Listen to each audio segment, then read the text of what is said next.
आपण पाहत आहात तेज तुफान न्यूज, न्यायिक व निर्भीड बातम्यांचे सर्वांचे आवडते नेटवर्क। अपघाताला निमंत्रण देणाऱ्या बस व ट्रॅव्हल्स बेकायदेशीर थांब्यावर कारवाई करावी, विनोद वरखडे यांची मागणी। दिनांक 6 जानेवारी 2025 रोजी राष्ट्रवादी काँग्रेस पार्टी पिंपरी चिंचवड शहर जिल्हा वाहतूक विभागाच्या वतीने प्रादेशिक परिवहन अधिकारी पिंपरी चिंचवड शहर तसेच उपायुक्त वाहतूक विभाग यांना निवेदन देण्यात आले। सदर निवेदनात विनोद वरखडे यांनी म्हटले आहे की प्रवासी घेण्यासाठी आणि सोडवण्यासाठी बस चालक, ट्रॅव्हल्स चालक कुठेही आपली वाहने थांबत असल्याने वाहतुकीचा अडथळा निर्माण होतोय। त्यामुळे पिंपरी चिंचवड वाहतूक पोलीस आणि आरटीओ यांनी काही थांबे निश्चित केले आहेत।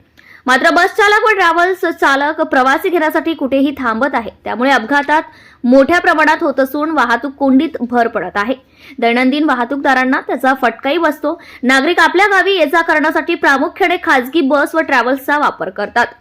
निगडी, तळवडे, चिखली, भोसरीतून ट्रॅव्हल्स बस ये जा करतात। ते करत असताना ती कुठेही आपली वाहने थांबवतात, त्यामुळे वाहतूक कोंडी होऊन अपघात होतात। काही महिन्यांपूर्वीच वाहतूक विभागाने बस व ट्रॅव्हल्स पिकअप आणि ड्रॉप निश्चित केले होते, तरीही ट्रॅव्हल्स व बस चालक प्रवासी घेण्यासाठी रस्त्यात कुठेही बस थांबत आहेत। त्यामुळे अपघातास वाढीव कारण ठरत आहे। तरी यावर त्वरित कारवाई करावी अशी मागणी शहर अध्यक्ष राष्ट्रवादी वाहतूक सेल विनोद वरखडे यांनी पोलीस आयुक्त, वाहतूक व प्रादेशिक परिवहन अधिकारी यांच्याकडे केली आहे। यावेळी पदवीधर सेल अध्यक्ष प्रदीप आवटी उपस्थित होते। मुख्य संपादक अयूब शेख, तेज तुफान न्यूज, पिंपरी चिंचवड।